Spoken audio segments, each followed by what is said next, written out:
It's going to be quite interesting because this is the first time I've tasted this Leeuwin as well. And so that sort of what gave rise to setting this up tonight, to really see what the fuss is all about. Again, the noses are all different, and I'd suggest that that's kind of where we kick off tonight, is looking at these phenolics. They are major drivers of what the wines actually taste like. Hey, mate. You look like you've been on the run.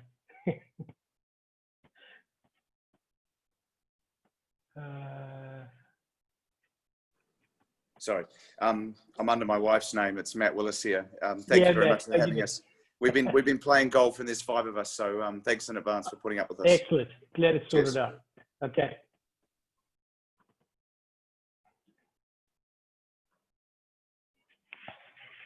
One of the things always to remember when you're tasting wines is a very large chunk of the taste is wrapped up in the phenolics, in the nose. Some people will suggest that about 80% of your taste enjoyment is actually what you're smelling. So you're probably going to find, as I always say, basic rules of play when you're doing these wine tasting. The first thing is there's no such thing as any rules. These are all great wines tonight, and they're probably going to show terrifically anyway. I'm going to ask for some small votes a little bit later on in the piece as to what your favorite wine is, and then see if we can pick the Leeuwin based on the tasting notes. And it's also, generally speaking, once one starts drinking these wines, you tend to lose the focus a little bit. So what I wanted to do to kick it off with was to give you some ideas as you nosing these wines of markers that you might find. So in no particular order, let's kick off with the Bindi Quartz. The thing that I like the most about Bindi over time. Which one, sorry? Oh, I'm not giving you the numbers. I'm just giving you the phenolics now. So Matt, pour everything for your guys. Pour all 5 glasses in front of them. And then I'm just going to talk quickly about markers when you're nosing the wines to see if you can identify which ones are which. Thank you. Kind of like a cheat sheet. Okay, so the Bindi for me has always represented really piercing minerality on the nose. It's done, and particularly when they're relatively young like this, sort of 2017 and 18. There's going to be, on the Bindi, you're going to get some crushed minerality, crushed stones, quartz, that kind of thing. And one of the other key markers for me always with Michael's wines, is certainly in the classic stylings, and 17 is definitely a classic style, is blossom, peach blossom, any those kind of phenolics, cherry blossom, that sort of thing will come up quite strongly on the nose. The Wombat from Giant Steps is defined by Leeuwin when he first tasted it as super dusty on the nose. So see if you can find it there. I'm batting for a position of strength because I've actually got the wines in front of me. So I won't tell you too much about which one it is, but it definitely shows some lemon confit and some lemon rind. There's definitely a lot of lemon action in the nose. That dustiness, the tracer is there, but not to any kind of degree that was mentioned in Hugh and Hook's notes a while ago. There's also some nuttiness, so Meursault-like characteristics. They often say if you are trying to pick up a Meursault on the nose, crushed nuts, almonds, cashews, that kind of thing is a really brilliant marker that you're picking up Meursault. So then some markers for the, and some biscuity action as well with the Wombat. One of the things that's super interesting about this whole range that we're looking at tonight is very little evidence at this stage. Maybe they'll evolve later, but at this particular stage, very little evidence of brioche, biscuit, any of those baked kind of components that often exhibit in Chardonnays. Very few examples of that here tonight, except for the Wombat. So that might be something that you would pick up on the nose. Then the Leeuwin, the bomb diggity. Some history to Leeuwin. The actual site for Leeuwin was discovered in 1972 by Robert Mondavi, the Napa winemaking guru. The first vines went in 1975. There's some debate as to whether they were the first vines ever in WA, but certainly some of the first. Leave it at that. There's no question that it's an undisputed leader. What makes this particular vintage of Leeuwin so interesting is the sort of accolades that are coming from overseas writers talking about this being one of the finest examples of white Burgundy anywhere, full stop. So it's a very big call. Very often winemakers will align New World Chardonnay and say, oh yeah, this could be mistaken for a Burgundy. This could be mistaken for a New World Chardonnay. In this case, a lot of the intelligentsia are just saying this is the best. It's the best from a global point of view, and this is a really significant call. And so it's going to be super interesting to see if it shows that. One of the traces that seems to come across with many of the wine critics is grapefruit. Pink grapefruit and yellow grapefruit. So you're going to pick that up on the nose. I think it was Ray Jordan who speaks a little bit about flintiness on the phenolics of the Leeuwin. So just think of that sort of crushed, flinty kind of component. It's also probably going to be the most oaked wine of everything that we taste tonight. So it might stand up on the nose quite succinctly in terms of showing all that. I think it's new French. I think there's a fair degree of new French oak in the nose. Again, grapefruit, lemon peel, people make a big noise about that. Then Yattarna. Now, I'm quite happy to be tasting Yattarna now because this was something that we looked at with Penfolds about a month back. And so it was good for me just to cast back and look at the previous notes. The one thing that I wrote when I tasted at that time was green apples, just huge amounts of Granny Smith green apples. The notes from Penfolds, the more academic notes from the winemaker at Penfolds was tzatziki or Greek yogurt on the nose. Now that's something that I don't remember identifying when I had the Yattarna the last time, but if anyone finds that on any of these noses, please shout out immediately so we can see if we can find it. The interesting thing about this particular Yattarna is it's mostly Tasmanian fruit or Taswegian fruit. It's something they source their fruit for Yattarna from, I think it's 5 different regions classically, but in this particular instance, it's 85% Tasmanian fruit, which is a very large move towards cool climate. And you're going to see that in the structure of the wine. It's going to be quite restrained and taunt and balanced. It's something which doesn't always often come from the Yattarnas as a style. And then Elephant Hill. Now, again, you're going back to Meursault, which is a little bit like the Wombat that we spoke about in the beginning. Again, you'll be looking for a flintiness. This concept of crushed nuts, almonds, cashews, hazelnuts are a big deal on the nose. This is probably one of the top 5 most important, I would say, New Zealand Chardonnays right now.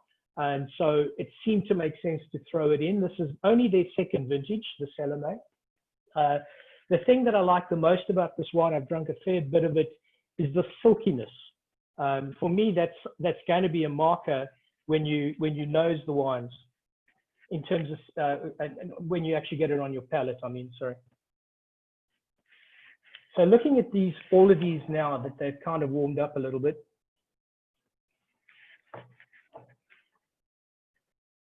That dustiness on the Wombat is definitely showing on the nose.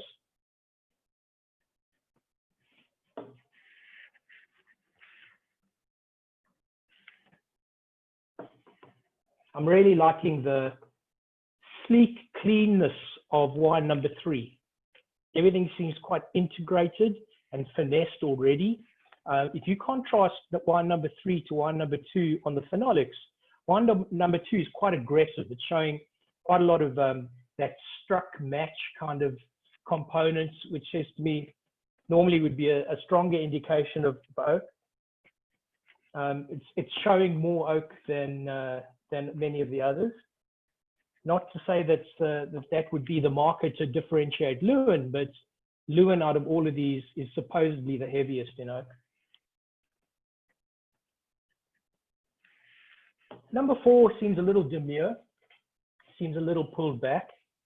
And knowing this winemaker a little bit, it's not unusual.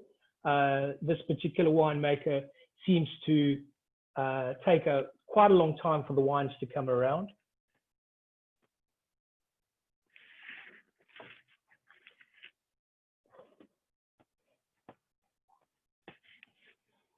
Beautiful on number 4, really beautiful, straight, clean, pure palate. There's no messing around.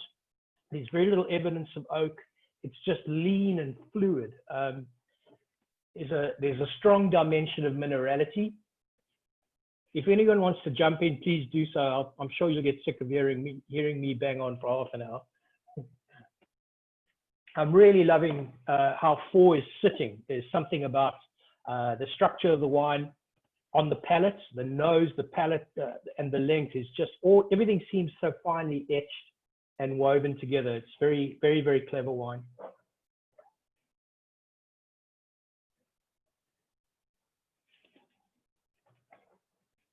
The kind of, with wine number 5, there's a kind of malty, leafy type component to it, which is quite pleasing. The wine itself is coming across quite restrained and quite tightly packed. I think that's number 1.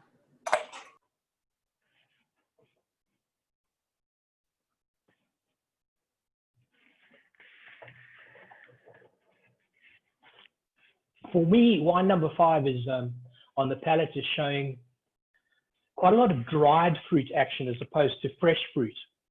Wine number 3, fruit by differentiation, if you taste the two together, wine number 3 showing that just fresh cut apple, fresh lemon, etc. Whereas number 5 is more about dried fruit. So it's just a basic flavor profile. They definitely show as different terroir opposed to each other. What I was trying to do for you guys was drill down into the actual clones that they use for each of the Chardonnays, but it got too complicated. At one point, I was trying to do for you the same clones that the Leeuwin has right across the board, but it got too hard to find all the ones.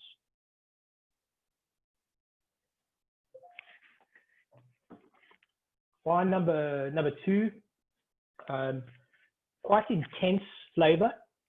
It's one of the wines that is giving the least of the 5 right now. I think that as it warms up, it might show more, but there's something quite architecturally structured about this particular wine that just flows. It's very classically styled, but quite fresh. So I would suggest that this might be one of the cooler climate wines. Just remember that we've got Wombat Creek, for example, is the highest altitude vineyard in all of Yarra Valley. And with that high altitude planting comes very specific characteristics. Things like quite closed and taunt when young, but very, very poised and elegant and structured over time. It's also one of the wines that's going to show the least at this relatively young stage.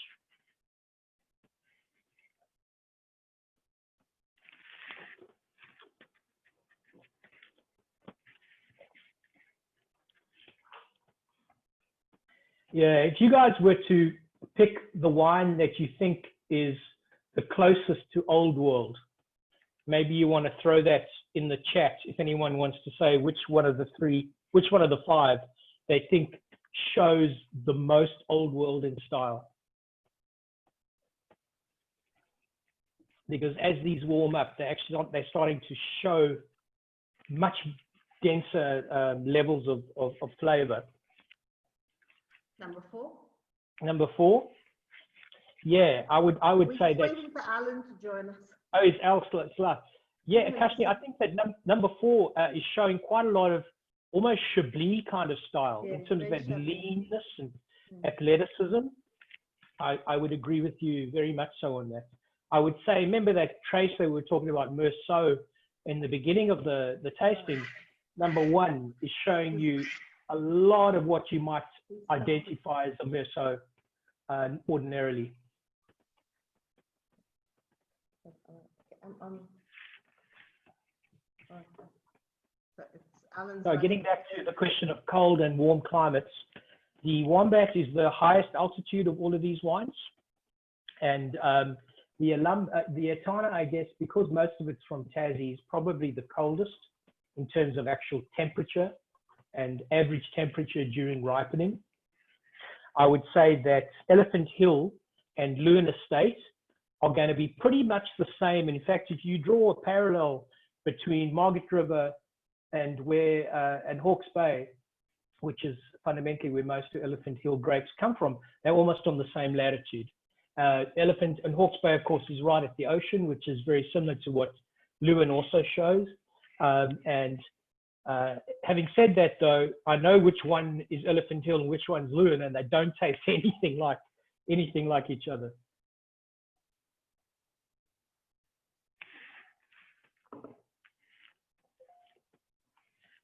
Yeah, Kashni, I think I agree with you. I'm going back to 4 more often than I should. Yeah, very much Chablis style. You can talk already. Announce yourself first.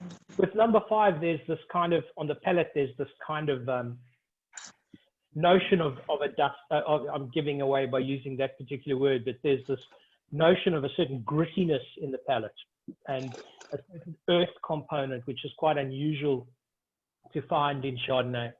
And it's something which was in the beginning, and it's evolving and showing more and more on the palate.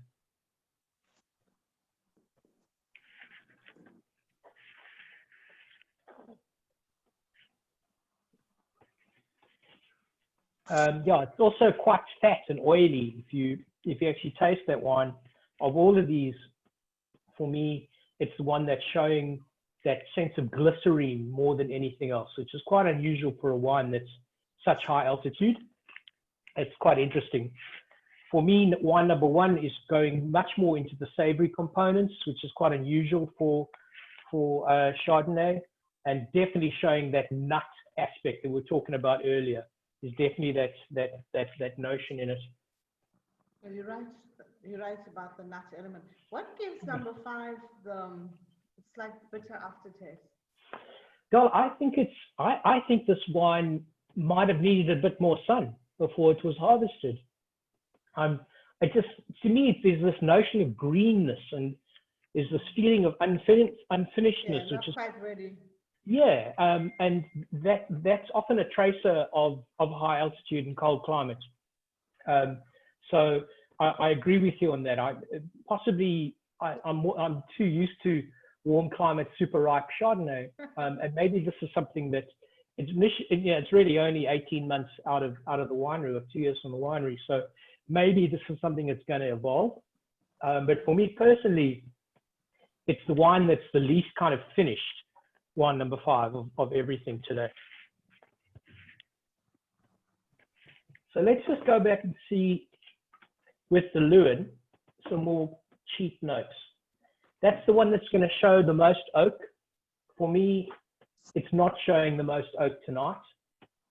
For me, the New Zealand wine is showing more oak than the Leeuwin, the Elephant Hill. Plenty of grapefruit, plenty of lemon peel, lemon zest. I don't know if any of you picked up on the yogurt tzatziki that I think Hugh and Hook was going on about, but I'm not seeing it. I'm seeing probably more just a fresh creme fraiche. Or What number is that? I'm not telling yet. You're not. Oh, I see. Yeah, Wow. Okay. we try to narrow down the options. I think I'm pretty happy to say that 5. I think I know which one has the yogurt. You think so? I thought it may be number 3. You think so? Number 3.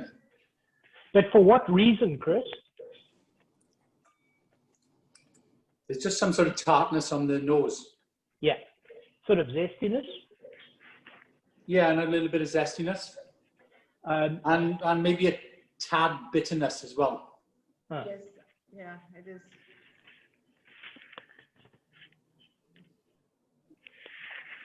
It's interesting because 17 in Margaret River is seen as one of the classic vintages. In other words,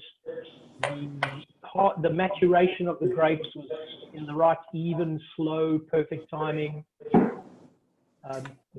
Mute whoever's making the noise.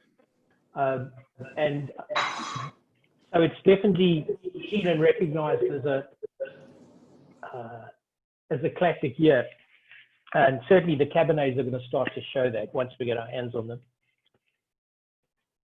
You're so right about the dried fruit effect, number 4. Yeah. One of the comments, and it's going to give it away when you guys decide which one you think is the Leeuwin, is everybody talks about the Leeuwin being very tightly packed now. Even guys who have written about it just a few months ago, identifying this notion of this the fruit's very compressed. They kind of know that it's going to unwind over time. But right now the wine's looking quite form and dense. So if you were to eliminate any wines that don't show that kind of construct in wines 1 to 4, which ones do you think are the more exuberant of the 4? Which ones are more exuberant? Yeah, the wines that are probably showing more maturation at this stage. I think one of the big traces for the Leeuwin right now is that it's going to be quite tightly bound. It's going to show quite a lot of green fruit action, ripe green fruit, not raw, but the sort of green melon, and lime kind of action. It's not going to show a lot of floral. And if you look at these 4 here, which one of the 4 do you think would not fall into that category? Sorry, I looked at the wrong one. It's like playing Who Wants to Be a Millionaire.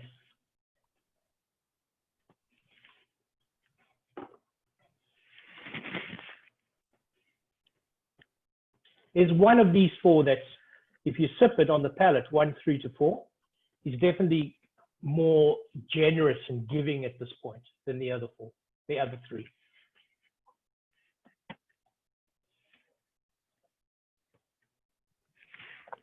Number 2? Yeah. Number 2, but for me, number 1 the most.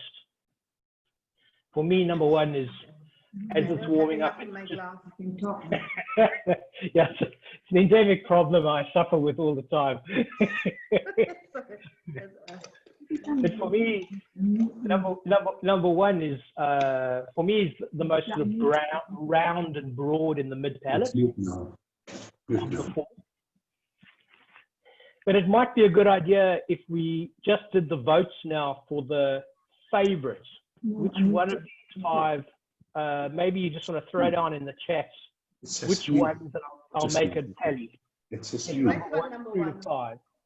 No, this means mute. No.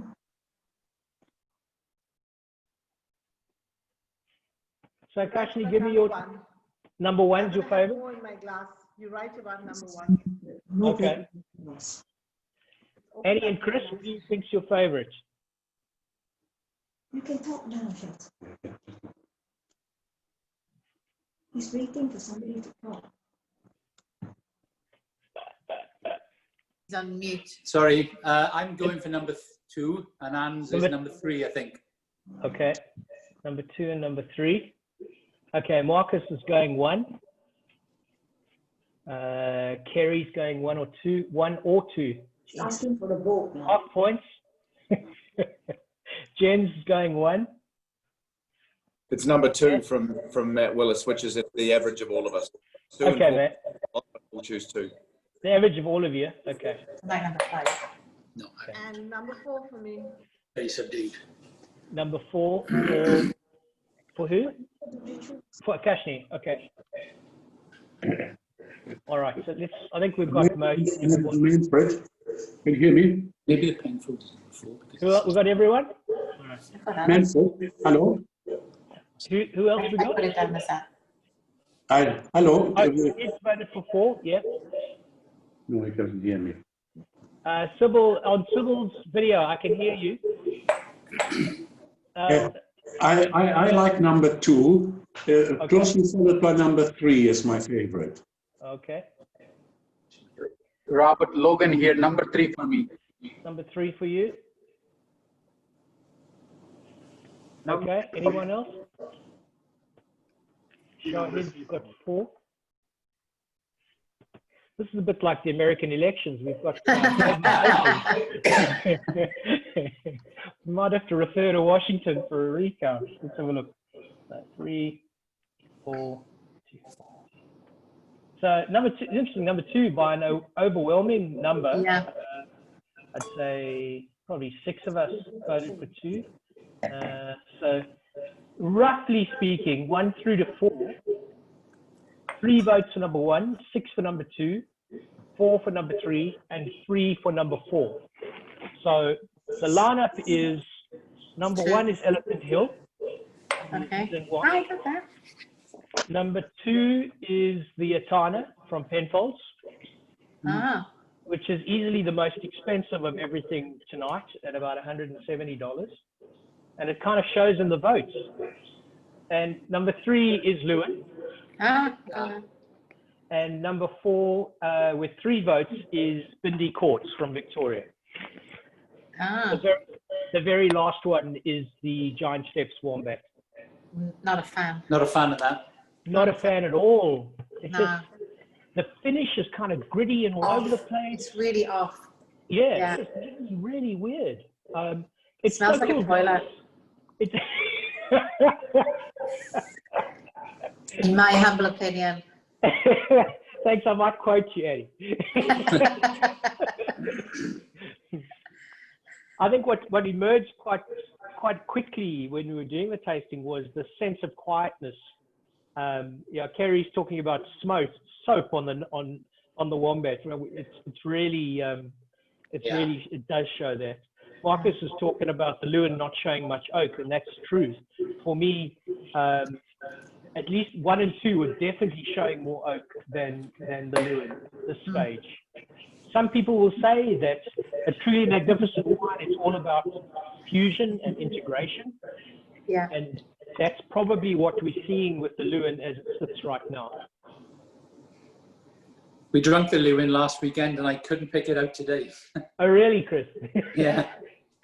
I think It it also is determined by like what you're eating at the time, right? I think that makes the Italians make a big deal about that, and they're probably right.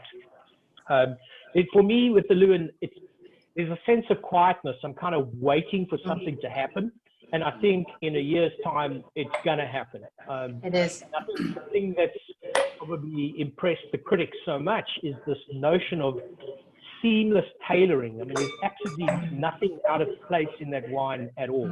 Yeah. It's just from beginning to end, it's just incredibly sculptured and structured. So I do kind of get that point. I do love the Bindi. It's a personal favorite of mine. Matt's going to be devastated. Michael is going to be devastated when I send him the notes on the winners and the losers tonight. These Victorians take their wines very seriously. I just saw a note flash up there saying the Leeuwin is a bit tight, and I kind of agree with that. Yeah. It's not yet released itself. Young, isn't it? Yeah, it just needs time, right? Yeah, I think so, yeah. And it's so interesting because Elephant Hill is so effervescent and so giving and over the top almost at this stage. It's so interesting. I absolutely bet that if we took a bottle of the Elephant Hill and a bottle of the Leeuwin in 18 months and 2 years' time, the Leeuwin will just be eclipsing it by a country mile. Yeah, that's a Leeuwin. Do you like it? I did. Robert, what is number 1 again? Sorry, I missed that. Logan, what's that? What is the number 1? Number 1 is the Elephant Hills from New Zealand.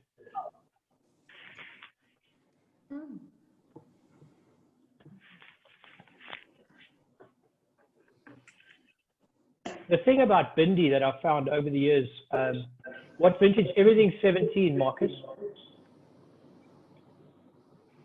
Everything we've got tonight is 17.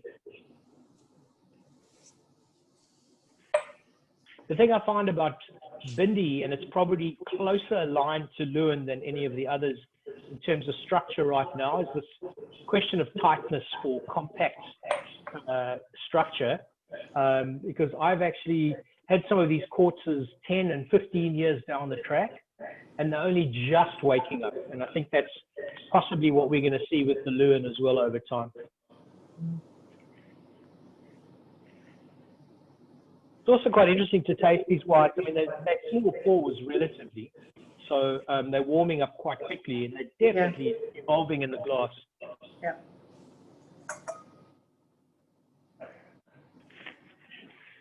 I think, Robert, I find all 5 wines are really wonderfully developed over what we had in Australia 10, 12 years ago.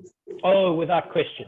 Yeah. They come, as you said, a lot of them don't say they are like French wines. Some of them are better than French wine. Yeah, yeah. And the only one that has a little bit of the old-fashioned taste, the only one that has a little bit of the old-fashioned taste is number 5, the giant steps. Yeah. That has a little bit more oak and a little bit more buttery taste than the rest of them. The Australians amongst us would probably remember with great nostalgia the Rosemount, what was the name of it? The Chardonnay, the huge oaky, I can't remember the name, I'm getting old. But there was a Rosemount Chardonnay, which for me was always the classic Australian Chardonnay. And it was just oak and vanilla and coconut, and just smacks you across the chops. And definitely Australian consumers have gone a long way from that kind of style. You know, there's this kind of talk about the anything but Chardonnay club, and that when, you know, and there's a lot of Chardonnay under vine in Australia. So winemakers really had to tune it for their consumers, and it's taken them maybe a decade to get there, but I would argue that they've definitely achieved that. Yes. It's killing me, the name of that Rosemount. No, I can't remember. Roxburgh Chardonnay.